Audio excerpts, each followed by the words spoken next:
প্রিয় দর্শক, আসসালামু আলাইকুম।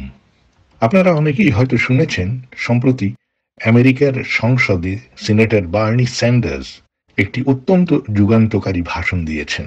সেই ভাষণে ফিলিস্তিনিদের উপর ইসরায়েলের নৃশংসতার এবং চলমান গণহত্যার যে চিত্র ফুটে উঠেছে, তা আধুনিক মানব সভ্যতার গালে এক প্রচণ্ড চপেটাঘাত।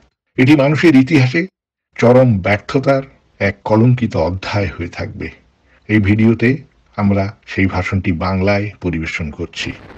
Mr. President, the United States has offered Israel unconditional financial support for a very, very long time. In recent years, that has amounted to $3.8 billion a year, with numerous additional forms of support. Right now, against my vote, Congress is considering another $14 billion in military aid for Israel, $10 billion of which is completely unrestricted military funding. That unconditional support for the Israeli military must end. Instead of begging Netanyahu's extremist government to protect innocent lives and obey U.S. and international law, our new position must be simple and straightforward. Not another nickel for the Netanyahu government if their present policies continue.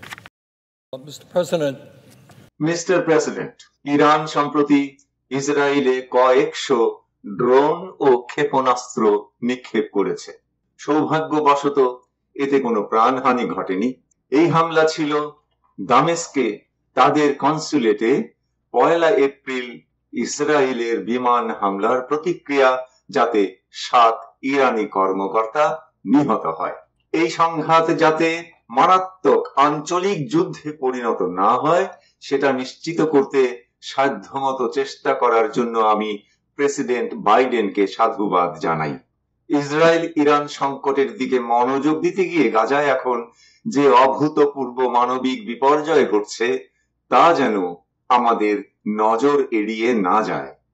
আমেরিকানরা জানে যে গাজার বিরুদ্ধে যুদ্ধ শুরু হয়েছিল 7 October, যখন সন্ত্রাসী সংগঠন হামাস ইসরায়েলকে আক্রমণ করে প্রায় 1200 নিরপরাধ নারী, পুরুষ ও শিশুকে হত্যা করেছিল এবং 230 জনকে বন্দী করে নিয়ে গিয়েছিল, যাদের এখনো অনেকে বন্দী।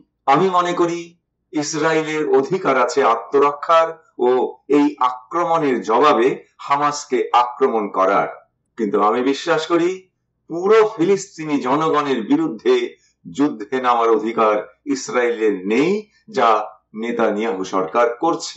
মিস্টার প্রেসিডেন্ট, আসুন আমরা গভীরভাবে বুঝে নেই যে গাজায় এখন যা ঘটছে তা ভয়াবহ, অমানবিক এবং আমেরিকান ও আন্তর্জাতিক আইনের চরম লঙ্ঘন।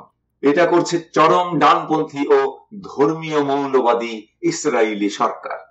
আমাদের জন্য সবচেয়ে মর্মান্তিক হলো আমেরিকান হিসেবে আমরা এই অপরাধের সাথে জড়িত, কারণ আমাদেরই ট্যাক্সের টাকা এই মর্মান্তিক মানবিক বিপর্যয় তৈরিতে সাহায্য করেছে। মিস্টার প্রেসিডেন্ট, বর্তমান সমস্যা সংকুল বিশ্বে মিডিয়া বা কংগ্রেস যেভাবে বিভিন্ন বিষয়কে বড় করে তুলছে, তাতে গাজার ট্র্যাজেডি ভুলে যাওয়া সহজ, কিন্তু আমরা অবশ্যই তা ভুলব না।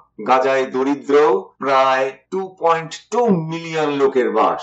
যুদ্ধের আগেও গাজা ছিল অত্যন্ত দরিদ্র এবং দেয়ালে পিঠ ঠেকে যাওয়া জাতির এলাকা। যুদ্ধের আগে গাজার 70% যুবক বেকার ছিল।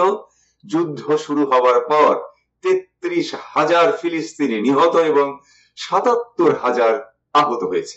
এটা বিশ্বাস করতে কষ্ট হয় যে 6 মাসে গাজার 5% মানুষ হয় নিহত বা আহত হয়েছেন, যার 2/3 নারী ও শিশু।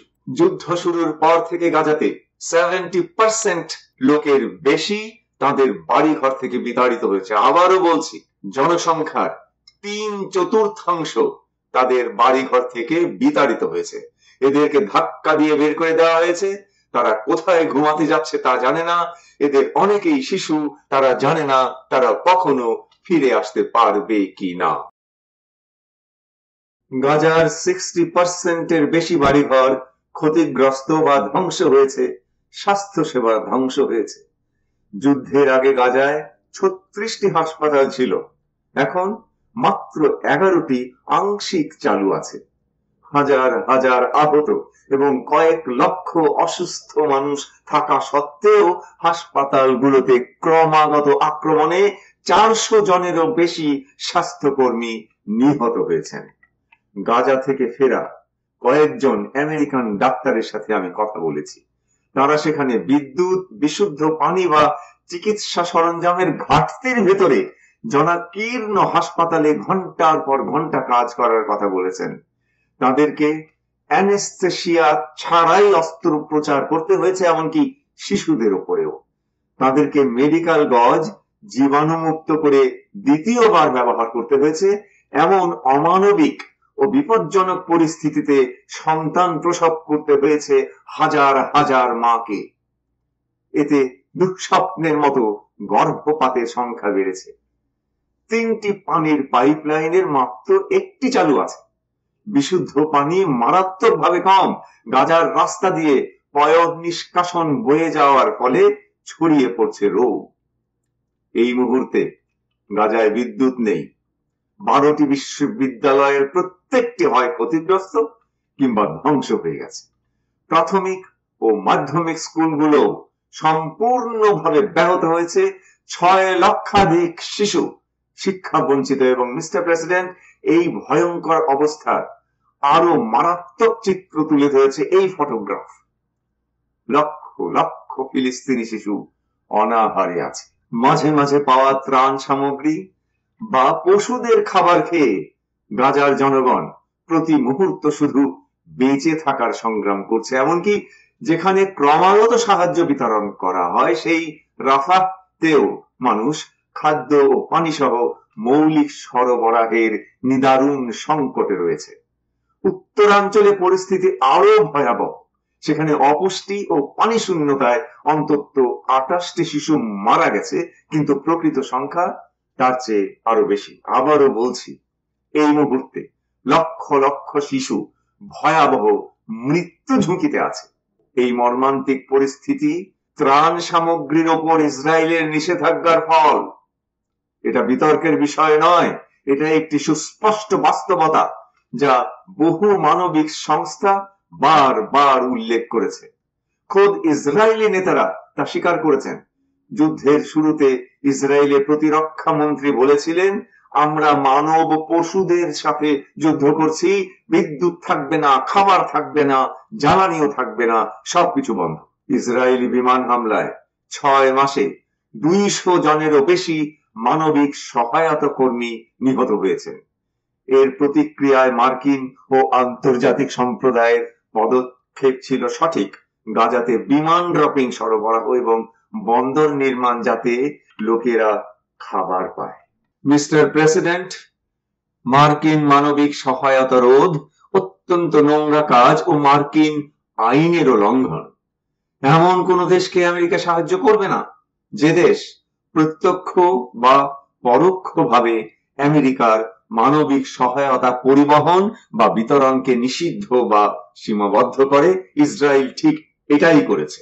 2 সপ্তাহ আগে প্রেসিডেন্ট বাইডেন ও প্রধানমন্ত্রী নেতানিয়াহুর ফোন আলাপে ইসরায়েল প্রতিশ্রুতি দিয়েছিল আরো সীমান্ত ক্রসিং খুলবার, ট্রাকের সংখ্যা বাড়ানোর, সাহায্য বিতরণের উন্নতির এবং গাজায় সরবরাহের জন্য কিছু বেকারি এবং পানির পাইপলাইন আবার চালু করার। এখন গাজায় সাহায্যের পরিমাণ একটু বেড়েছে। এপ্রিলের শুরু থেকে প্রতিদিন গড়ে 180টি ট্রাক গাজায় ঢুকছে, যা গত কয়েক মাসের তুলনায় একটু বেশি হলেও যুদ্ধের আগে প্রতিদিন যে 500টি ট্রাক যেত তার চেয়ে অনেক কম। ইসরায়েল গাজার সেই সব অঞ্চলে ত্রাণ কনভয় রুদ্ধ করেছে যেখানে সেটা সবচেয়ে বেশি দরকার। গত সপ্তাহে গাজায় থাকা এক মানবিক সহায়তা কর্মী আজ সকালে আমাকে বলেছেন, মানবিক সংস্থাগুলি নির্বিচারে ইসরায়েলি নিষেধাজ্ঞার সম্মুখীন হচ্ছে। আসন্ন দুর্ভিক্ষ সম্পর্কে ফেব্রুয়ারিতে সতর্ক করার পর জাতিসংঘ আবার জানিয়েছে যে গাজাতে পাঠানো 40% ত্রাণ কনভয়কে ঢুকতে দেওয়া হয়নি। ইসরায়েলের আন্তর্জাতিক আইন লঙ্ঘন শুধু গাজাতেই সীমাবদ্ধ নয়, তারা ওয়েস্ট ব্যাংকেও এটা করেছে। সম্প্রতি এক ইসরায়েলি কিশোরের মর্মান্তিক মৃত্যুর প্রতিক্রিয়ায় ইসরায়েলের লোকদের কয়েকটি সশস্ত্র দল 3 দিন ধরে 17টি ফিলিস্তিনি গ্রামে তাণ্ডব চালিয়ে কয়েক ডজন মানুষকে গুলি করে, 4 জনকে হত্যা করে এবং অসংখ্য বাড়িঘর পুড়িয়ে দেয়। মানবাধিকার সংগঠনগুলোর তোলা ভিডিওতে দেখা গেছে ইসরায়েলের সৈন্যরা সেই আক্রমণকারীদেরকে দেখছে কিন্তু তাদেরকে থামাচ্ছে না। আমার জানা মতে এই হামলার ফলে কেউ গ্রেফতার হয়নি। এটি ফিলিস্তিনিদের দৈনন্দিন ঘটনা। ইসরায়েলের সৈন্য এবং বসতি স্থাপনকারী ইহুদিরা ওয়েস্ট ব্যাংকে এ পর্যন্ত 460টিরও বেশি ফিলিস্তিনিকে হত্যা করেছে, যার মধ্যে 100টিরও বেশি শিশু। এটাই বর্তমান West bank, mister president. Israel আজ গাজা ও ওয়েস্ট ব্যাংকে যা করছে তা মার্কিনীদের জন্য একটি চরিত্র নির্ধারণী মুহূর্ত, কারণ ওই সবগুলো অপরাধের সাথে আমরা সরাসরি জড়িত। গাজাতে বাড়িঘরের উপর 2000 পাউন্ড বোমা মার্কিনী আর্মি ফেলেনি, কিন্তু সেই বোমাগুলো ইসরায়েলকে আমরাই দিয়েছি। আমেরিকা সীমান্ত অবরোধ করছে না বা খাদ্য পানি এবং চিকিৎসা সরবরাহকে মানুষের কাছে পৌঁছতে বাধা দিচ্ছে না, কিন্তু নেতানিয়াহু সরকার ঠিক সেগুলোই করছে। আমাদেরই দেয়া বিলিয়ন বিলিয়ন ডলার দিয়ে ও একটি দ্বিরাষ্ট্রীয় সমাধানের প্রাথমিক পদক্ষেপ নেবার জন্য আমেরিকার জরুরি আহ্বানকে উপেক্ষা করে আমেরিকা ফিলিস্তিনি ভূমি দখল করছে না, কিন্তু সেই একই কাজ করার জন্য ইসরায়েলকে রাজনৈতিক সুরক্ষা দিচ্ছে। সম্প্রতি গ্যালাপ জরিপে দেখা গেছে যে আমেরিকানদের মাত্র 36% ইসরায়েলের যুদ্ধকে সমর্থন করে, 55% অসন্তুষ্ট। আমাদের কুইনিপিয়াক পোল দেখিয়েছে 39% আমেরিকানের বিপক্ষে, 52% আমেরিকান ইসরায়েলকে আরো সামরিক সহায়তা পাঠানোর বিরোধী। এর আগে ইউগভ এর একটি জরিপেও দেখা গেছে যে 52% আমেরিকান বলছেন আমেরিকার উচিত গাজায় আক্রমণ বন্ধ না করা পর্যন্ত ইসরায়েলকে সমরাস্ত্র দেয়া বন্ধ রাখা। Mister president, new York Times কোনো যেনতেন প্রতিষ্ঠান নয়। এই রবিবার নিউ ইয়র্ক টাইমসের সম্পাদকীয় শিরোনাম ছিল ইসরায়েলকে সামরিক সাহায্য শর্তহীন হতে পারে না। আমি এর কিছু অংশ পড়তে চাই এবং সবার সম্মতি চাই যে পুরো সম্পাদকীয়টি রেকর্ডে থাকুক। নিউ ইয়র্ক টাইমস বলেছে, উদ্ধৃতি, বাইডেন প্রশাসন বিবৃতি, হতাশা ও জাতিসংঘের নিরাপত্তা পরিষদের সিদ্ধান্ত সহ অনেক ধরনের চাপ এবং উপদেশ দেবার চেষ্টা করেছে, সেগুলির কোনোটি এ পর্যন্ত সফল হয়নি। মিস্টার বাইডেন সামরিক সাহায্যের বিষয়টি প্রয়োগ করতে না চাইলেও এটা গাজাকে এই মুহূর্তে সাহায্য করার জন্য তার নিয়ন্ত্রণে থাকা সম্ভবত সর্বশেষ অস্ত্র। ইসরায়েলকে সমরাস্ত্র দেওয়া মিস্টার বাইডেনের পক্ষে সহজ হবে না। এই ইহুদি রাষ্ট্রের প্রতি তার আবেগ এবং শপথ কয়েক দশকের, কিন্তু গাজার যুদ্ধ মানব জীবনের তুমুল ক্ষতি করেছে। যুদ্ধবিরতির সম্ভাবনা এখনো দেখা যাচ্ছে না এবং এখনো অনেক জিম্মি বন্দী। আন্তর্জাতিক সমর্থন কমে আসার জন্য ইসরায়েল অরক্ষিত হয়ে পড়েছে। এই সব বাস্তবতার প্রেক্ষিতে অস্তিত্বের সংকটে পড়া এক ইসরায়েলি নেতা ও তার গোঁয়ার সমর্থকদের হাতে আমেরিকা জিম্মি থাকতে পারে না। উদ্ধৃতি শেষ। মিস্টার প্রেসিডেন্ট, আমেরিকা ইসরায়েলকে নিঃশর্ত আর্থিক সহায়তা দিয়েছে দীর্ঘকাল, এখন তা বছরে $3.8 বিলিয়ন। এই মুহূর্তে আমার ভোটের বিরুদ্ধে কংগ্রেস ইসরায়েলের জন্য আরো $10 বিলিয়ন নিঃশর্ত সহ আরো $14 বিলিয়ন সামরিক সাহায্য বিবেচনা করছে। ইসরায়েলের প্রতি নিঃশর্ত সমর্থন বন্ধ করতে হবে। নেতানিয়াহুর কাছে নিরপরাধীর প্রাণ রক্ষা ও আমেরিকা এবং আন্তর্জাতিক আইন মেনে চলার ভিক্ষা চাইবার বদলে আমাদের নতুন অবস্থান অবশ্যই সহজ এবং সরল হতে হবে। নেতানিয়াহুর বর্তমান নীতি অব্যাহত থাকলে আর একটি পয়সাও নয়। আমেরিকাকে অবশ্যই তার সর্বশক্তি প্রয়োগ করতে হবে যাতে গাজা ও তার চারপাশে অবিলম্বে যুদ্ধবিরতি নিশ্চিত হয় ও দুর্ভিক্ষ এবং ব্যাপক মানবিক দুর্ভোগ রোধের জন্য যে বিপুল সাহায্য দরকার তা যেন সেখানে যেতে পারে। মিস্টার প্রেসিডেন্ট, ইতিহাস বিচার করবে আমরা এখন কি করছি। ইতিহাস বিচার করবে আমরা ক্ষুধার্ত শিশুদের পাশে দাঁড়িয়েছি কিনা, আমরা আমেরিকান মূল্যবোধকে সমুন্নত রাখতে পারছি কিনা, কিংবা নেতানিয়াহুর যুদ্ধযন্ত্রকে অন্ধভাবে অর্থায়ন করতে থাকবো কিনা। এই বলে আমি আমার বক্তব্য শেষ করছি।